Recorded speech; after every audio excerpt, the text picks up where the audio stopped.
Hello, everyone. My name is Ariella Wagner. I'm the founder of SunRay Construction Solutions. We help thousands of general contractors, subcontractors, and suppliers secure their bond claim rights. Today, we have an extremely important webinar on waivers and releases. So today, without further ado, I introduce Nick Fernandez from the Barthet Firm on Don't Make These Waiver and Release Mistakes. Thanks, Ariella, and welcome everybody. I'm glad to be presenting today. This definitely is valuable information that you should all pay attention to, and that will be made available to you after the presentation. So throughout the presentation, if you hear something that I say and it triggers a question in your mind, please do feel free to use the chat box, which is on the right-hand side of the screen. When you see your GoToWebinar chat box, there will be a drop-down where it says questions, and you can type your questions in there. I'll answer all the questions at the end of the presentation. The one thing I ask though is make sure not to use any company names, definitely not opposing party names in your questions, because we do want them to be generic in nature, because if I see a name I recognize and it's a conflict, I will not be able to answer those questions. But if you keep them generic, I can answer any question you ask. All right, let's get started. So today's agenda, we'll be discussing various topics. First topic we'll be discussing is the mistake that is often made in using the wrong sort of release form.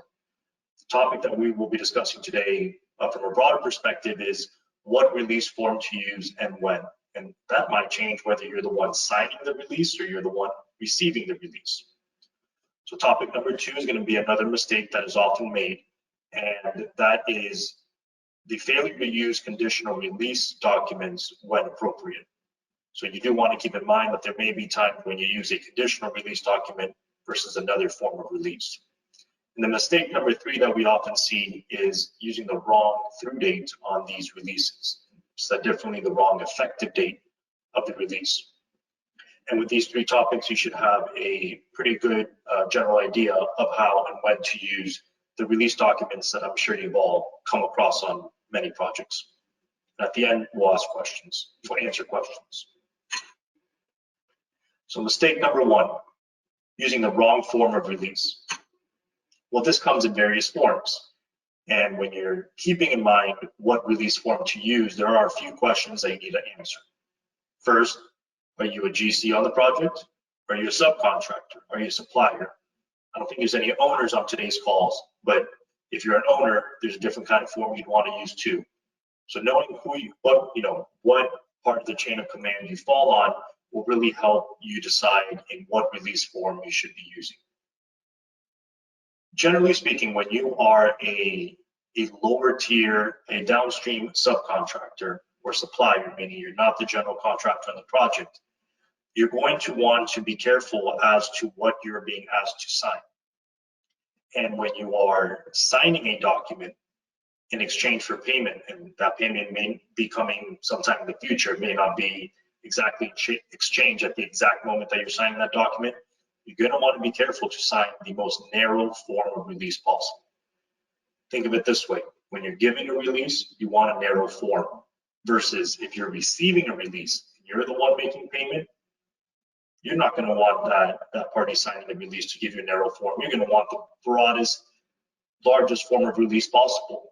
And keeping those generalities in mind will help you decide what documents to use. I'm going to draw you to Chapter 713 of Florida Statutes. And Chapter 713 Florida Statutes governs construction in Florida and actually gives us a form of release that is acceptable on every project.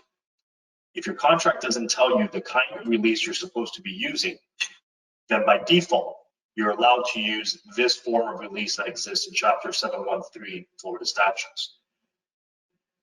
Chapter 713 actually tells us something very important, that if somebody's forcing you to sign a broader form of release than this one you see here, you're not required to sign in exchange for payment. You're allowed to say, no, you owe me the money so long as I sign this form of release. Granted that you haven't contracted to another form. Because if you contract to another form, then the contract binds. So if you are a subcontractor or supplier, and you're trying to give a narrow form of release, this is the form of release that I referred to. It's very brief, and this one is more specifically to progress payments. And the release states that you are receiving a specific sum of money in exchange for the improvements that you performed on a certain project. You identify the project, and it'll state an effective date of the document that you are signing. So the areas you do want to watch out for are the dollar amount, because you do want to make sure that you are cognizant of the period of time that you're being paid through, and that you're correctly adding up all the sums of money that are due through that pay period. And that number two, that the date that you insert, the effective date of the document, matches that payment.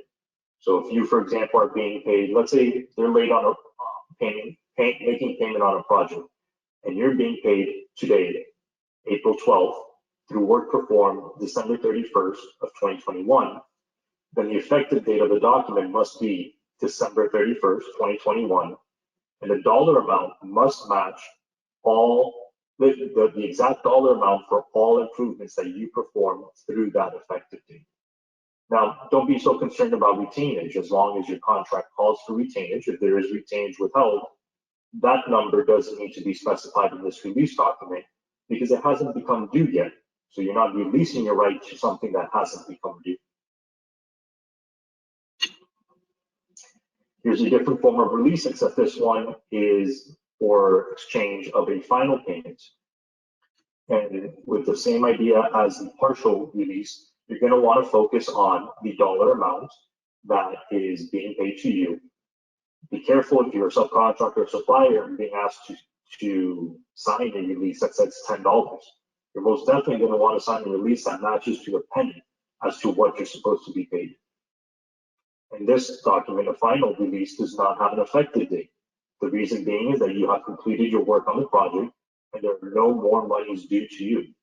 So when signing this form of final release, something that you want to be careful with is retainage at that point in time, because if retainage has become due, then the retainage dollars owed to you has to be included in this release form. And if you don't do that, then you could inadvertently release your right to collect payment on retainage.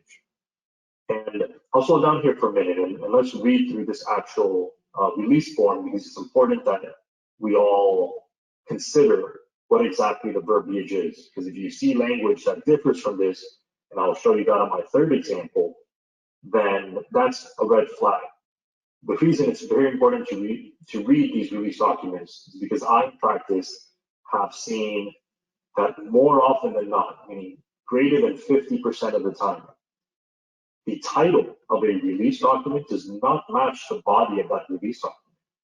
In other words, it'll be titled a conditional release or a progress payment release, or they'll use another term that makes the signer feel comfortable in signing it. But then when you read the document and you read the content that's in there, you say, hold on a second, this is a lot bigger than what you are titling this document to be. So it's important that when signing something, you're reading it from the top of the page to the very, very bottom of the page. And if you don't understand what's said on that page, that you ask somebody to gain clarity on what it is. So here's a final release payment form. And it says that the undersigned liener, and when it says liener, this is the same type of form that would be used if you're a bond claimant. So don't let the word liener make you think, oh, I'm only releasing my lien rights, but I preserve my bond rights. This form is used interchangeably, and if you're releasing your lien rights, you may be releasing your bond rights as well. So I'll continue. The undersigned liener, in consideration of the final payment in the amount of, and then you state your final payment amount there, hereby waives and releases its lien and right to claim a lien for labor, services, or materials furnished to, and you'll say who you contracted with, on the job of, and then you describe who the owner of the project is, to the following described property, and then you describe the property. You'll see there that this is a very simple form. There's very little information provided here, only a few critical points. And this is one of the forms that is given to us by Florida Statute Chapter 713. And this differs from the broader form of release, which is what you may want to use if you are a general contractor on a project and you are giving payments to a subcontractor or supplier in exchange for that release. So you'll see here a few things. If you're a general contractor, you may want to use $10 on these forms rather than stating exactly the dollar amount that is being paid to your sub or supplier. And we'll get into greater detail shortly why you may want to use this $10 mark. But at the same time, you're also including additional language that wasn't in the form releases. And that language is much broader because as a general contractor, something you're also worried about is not just releasing the payment bond or the property from liens, but you may also want to make sure that there aren't any change order disputes or additional claims, liquidated damages, any sort of claim that a subcontractor or supplier may bring against you, the GC.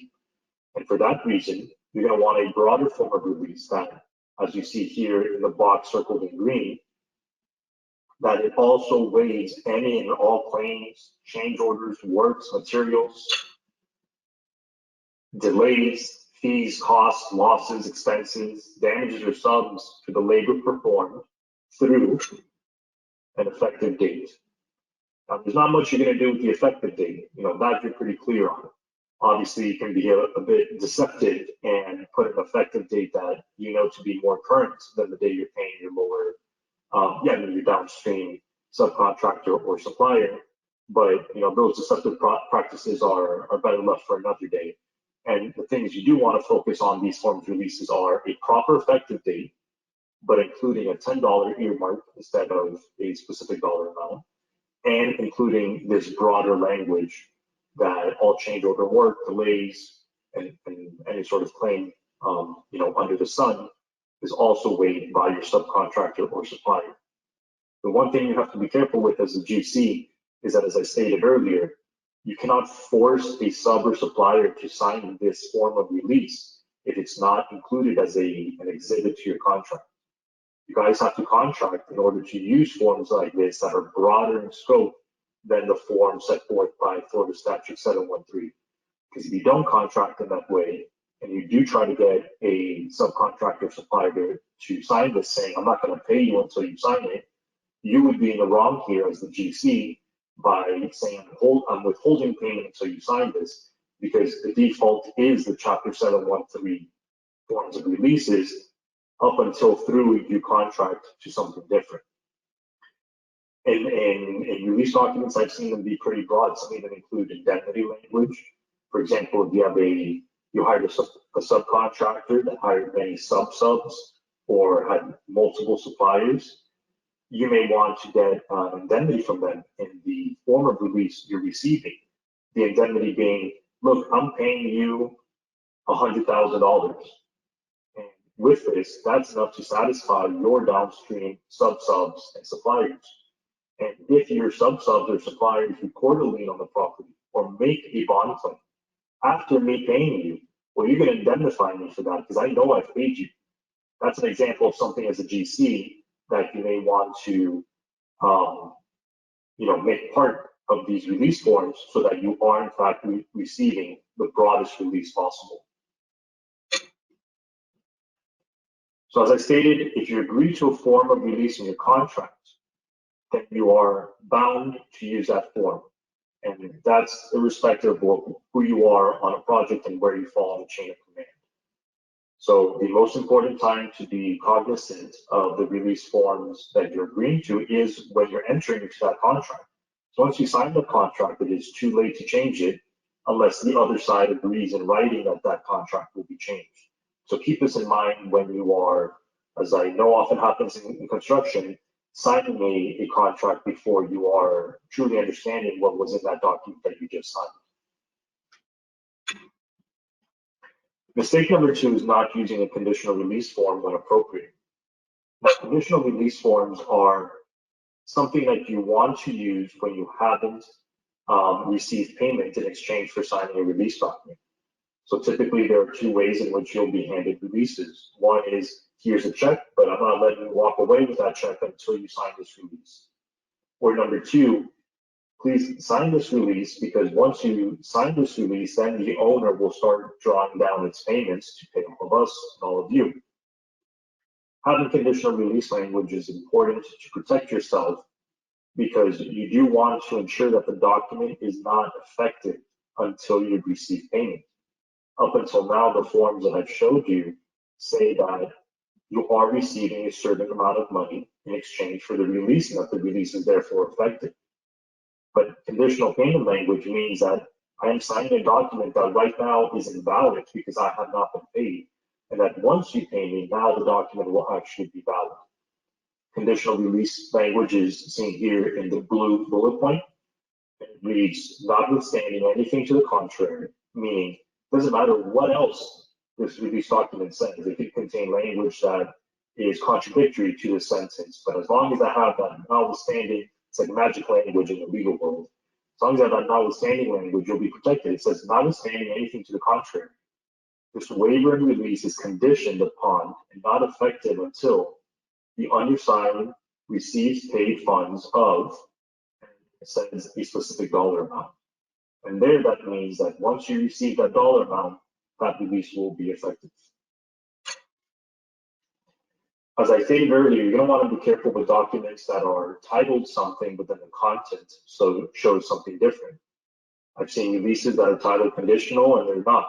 So make sure that if you receive a document that's titled a conditional release, that you actually read the document to try to locate that conditional release language. It's very important that you specify the amount of money that is required to satisfy the condition, meaning a release that contains that $10 amount won't really help you if you have that conditional release language. The conditional release language only works if you have the correct dollar amount in those releases. And I say only works, assuming you are the party signing the document. If you are the party receiving the document, then it's less of a concern because what you want is in fact to be released. So it's not a concern as to what your downstream claimant signed for you. But so definitely the reason it does matter if your GC is in one narrow scenario, and that scenario is watching out for conditional release languages from your downstream claimants, your subs, and suppliers. When your contract, you being the GC with the owner of the project, requires that you turn over unconditional releases. The reason you have to be careful about this is because the problem that could arise is if you have a sub or supplier that's refusing to turn over an unconditional release, and your contract with that downstream claimant doesn't require them to turn over an unconditional release, then you're stuck with the statutory forms. And if the owner said, well, you GC contracted with me, you told me that I would be receiving unconditional releases that had $10 on each of them, and you're not giving me that, now the owner is allowed to withhold payment from you. And the only way to overcome that hurdle is by you, the GC, coming out of pocket to pay your downstream claimants, because there's no other way to convince them to give you that unconditional release. So now you are going to have to pay out of pocket before receiving payment from the owner in order to receive that unconditional release, so that you can turn over those unconditional releases to the owner, and then the owner will draw down payment to you. So do be very careful in not only the contracts that you enter when you are a GC, not only the contracts that you enter with your downstream claimants, but also the contract you enter into with your owner. So there's certain verbiage in that owner contract, you're going to want to make it consistent all the way down with who you subcontract on a project. Now, mistake number 3 is using the incorrect effective date. I gave you an example of that when I was giving you the December 31st, 2021 example. So the through date is the effective date of your release. It'll control over the payment amount. So you want to be extra cautious that the dollar amount matches the effective date of the release. And if it doesn't match, then you say, hold on, this document needs to be changed. And you need to decide, do I need to change the payment dollar to match the effective date? Or do I need to change the effective date so that it is true to the period of time that I'm being paid through? Or do both need to be changed? And this is all something you've negotiated before signing the release document. Now, here's an added bonus tip, and that is speaking a little bit more to the $10. Now the $10 gives you, various opportunities in order to create additional clarified paperwork on a project. So there are certain trades that have certain day notice to owner or notice to contractor on a project. But that doesn't mean that they're performing improvements for every pay period or every month. And if you serve the notice to owner or notice to contractor, it is likely that the owner is going to want to see you sign a release document before the owner pays the GC on the project.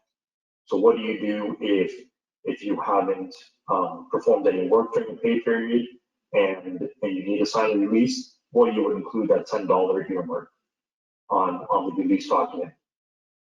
At the same time, if you're a GC, you may use this in a tactical way, because you may not, for example, in lump sum contracts, you may not want to show the owner what your profits are on that contract. You may want to actually be concealing the amounts that you're paying to your downstream subcontractors and suppliers. And you can accomplish that by having $10 in each of those releases. So keep that in mind when strategizing as to the form of release that works best for you. $10 releases are valid even if there's no actual monies exchanged hands. So be very, very cautious that if you're owed $20,000, $50,000, you name it, $100. Your document says $10, and $10 is all that's required to make that document effective. So be sure to not inadvertently release more than you intended to. If you are getting the money, meaning you're the one signing the release, you're gonna almost always want to include the exact dollar amount you're being paid, versus if you're the one making the payment and you're the one receiving the release, then more likely than not, you're going to want to try to use that $10 mark. And under no circumstances should you make a conditional release document $10. Now, I don't have access to the questions, Ariella. Do you see any that have been posted? Yes, we do have some questions. Bear with me just a moment. First question is, if you sign a statutory progress payment release and the amount on the release is not paid, is a lien enforceable? Yes. That's a simple one-line answer. The answer is yes. As long as you have the correct dollar amount on there, if you did not receive that dollar amount, then you can record a lien and you can enforce that lien. Okay. It's also really important to everyone that's on the call, when you are signing your releases, that you look at two very key pieces. First and foremost, if you have a final release without a check in hand, as already discussed in this webinar, you have to be very careful, because once you sign that, if they fax you or email you a copy, that is not as good. Obviously, that's not money in the bank.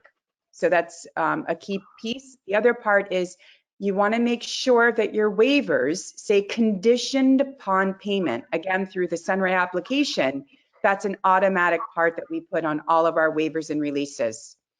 Here's another question. The release says on top that the releases right to any and all claims, etc. On the second part, it says that the undersigned does not release rights to claims or liens. That is a very, very odd form of release. I am certain that type of ambiguity is something that should be clarified. And if you're negotiating a form of release with an opposing party who is unwilling to correct that language that contradicts with one another, then you're dealing with an unreasonable opposing party. So yeah, I would not be signing that form of release, and you should be proposing a form of release that is more consistent with either what's in Florida statutes, or even if you create one on your own or using the SunRay portal, something that the language, that the title and the body do match. So saying that answer first, I'll go into my second half of the answer, and that is a general legal concept is that the body of a document matters more than the title. So for example, if you're entering into a settlement agreement, the titles over sections of the settlement agreement won't really mean that much when it comes time to deciphering what are the terms and conditions of the settlement agreement. Whereas the content, the bigger body, paragraphs and whatnot that fall under title are more indicative of what the party's intent was. But when you have such a short form document such as this one, a one pager, you're going to want those titles to match the body. So it's best to not take that risk saying, oh, the body told me it was okay, but even though the title said something different, you're going to want to make the two match. Very good. On owner direct purchase orders, contractors are asking for a conditional release with each invoice. What is the best way to word this release? You can use the conditional release language that was provided to you earlier in the presentation and make that a part of the statutory form that's provided to you. And I'm sorry, I haven't seen one of your documents in some time, but last I recall, you have the statutory forms on there on the SunRay portal, except that they do include that conditional payment language, meaning we added a sentence that's not found in the statutory form. And that, to answer your question, would be the best form of release to use. Next question. I get confused between if we are talking about the GC, the property owner, the sub, etc. So would you like to answer that, or I can answer it? Yeah, I mean, if you're getting confused between those players, and those are key terms and definitions that you should, understand before contracting on a project, and we can provide you with one-on-one help if needed. The reason being is when you enter into a contract, you're going to want to make sure that who you are in that contract is the right person. Are you a subcontractor? Are you a supplier? Who are you? Who did you contract with? And did you use the right form of contract? So the hierarchy on a project will be the owner, the general contractor. Then the general contractor will hire multiple subcontractors. The general contractor may also work directly with some suppliers and purchase materials and goods that it will have its subcontractors install. But on other occasions, you'll have a general contractor, which is the prime contractor, who will subcontract the vendor, who that vendor will be working with its own suppliers to obtain the materials and goods necessary to perform its scope of work. Same thing with that subcontractor, may not have enough employees to perform that work, so that subcontractor may hire a fourth tier of laborers on the project and hire companies that provide labor and other services to be a sub on a project. And that's the hierarchy of command on a project, which is something that's important to understand. Absolutely. And I think another piece of that is what you were saying, I think, regarding where are you on the payment food chain, and who's asking for the waivers and releases. What type of waivers and releases, as I said previously, are you providing? But very good. So we have 2 more questions, and that's the questions we're going to take for the rest of the day. But if you do have any other questions that come up, please feel free to send them. Sometimes after the webinar, people go, oh goodness, I forgot it. There was this really important question. Please don't worry. Please send us your questions, okay? So the question is, may have missed it, but as a sub, when we are asked to provide a conditional waiver through end of the month, are my subs required to provide a waiver through same period for the period before? So that's part 1 of the question. And that answer might depend on various things. It might depend on what your contract requires. And if your contract is silent on it, then it'll really only matter if that sub, meaning your subs, issued notice to owners or notice to contractors on the project. Because if they didn't, and the owner or the GC basically don't know that they exist because they never received one of these 45-day notices, then they're not going to care to receive a release from them, because there's really nothing to release. Because if somebody's been on the project for longer than 45 days and never NTO'd it, then they don't have lien rights to begin with. So then the release is less of a concern. So that doesn't exactly answer your question, but may may give you a better idea of the two scenarios in which you would need releases from your subs, and that is, one, if your contract requires it, and two, if they NTO'd the project.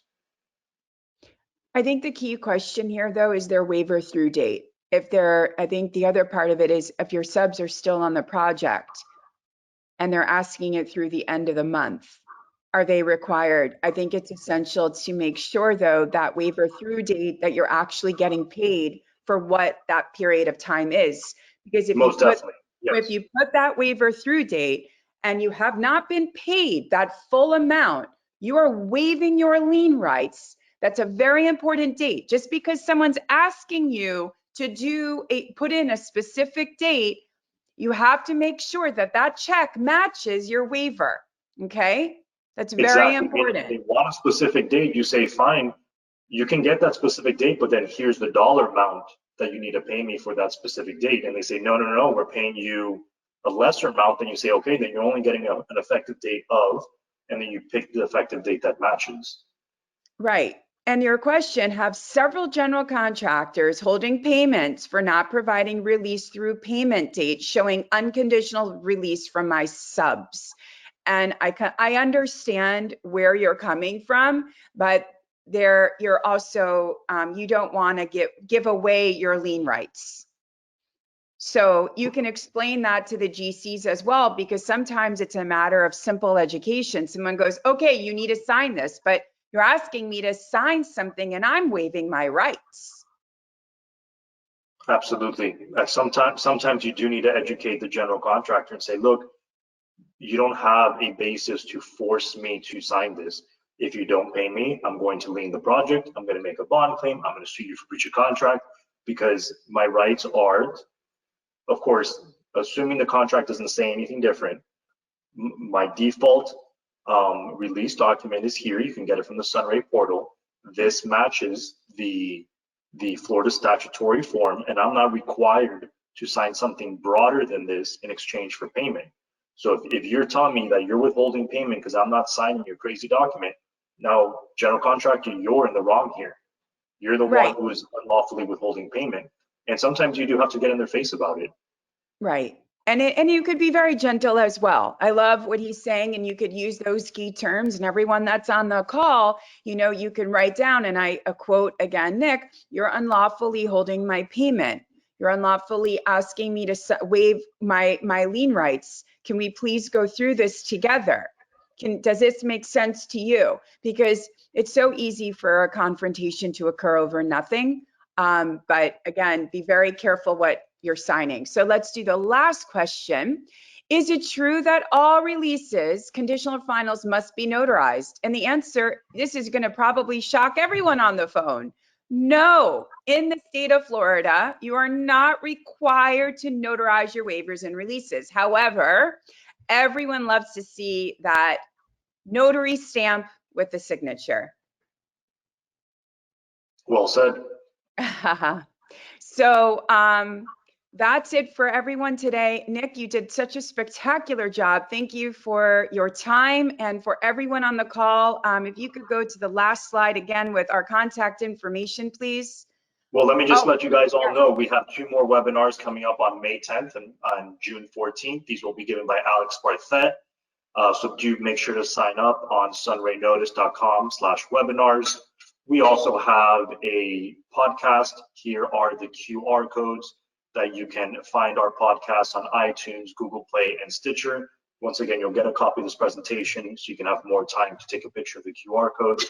We also have a great little tool called the Calculien. You can find this at the App Store by searching the lien zone, and the Calculien will give you a tool that can help you track your notice to owner and lien deadlines. But I know that SunRay's platform does the same. And just want to thank you all very much for attending today, and please do not hesitate to reach out to either Ariella or I if you have any additional questions. You know what? I promised this one person I'd answer this question. So one more Go for question, great question that will help all of the listeners. Is the effective date on the release of lien based on an invoice date or the service date? Great question. Something that is very commonly confused. I'm surprised I didn't bring it up myself, and that is the service date. It's the day that you physically perform the improvement. So if the improvement was delivery of materials, it's the day you dropped off those materials on the project site. If it's the day that you did physical labor, then that's the effective date of the release, not the date that the invoice was dated. Wonderful. And Well, it does get tricky if you start sending out invoices before you perform the work. So be careful with that, because I have seen it. It doesn't happen often, but there are some people who say, okay, I'm going to bill you for the work this month for work I'm performing next month, which you're generally allowed to do. You're allowed to foresee it, but keep that in mind that the effective date is the date of the performance. Wonderful. Well, thank you very much. And anyone, again, if you have any questions, if you think of something later, we are here to help you. So again, thank you so much, Nick. And I wish everyone a sunny day. Until next time, bye, you guys.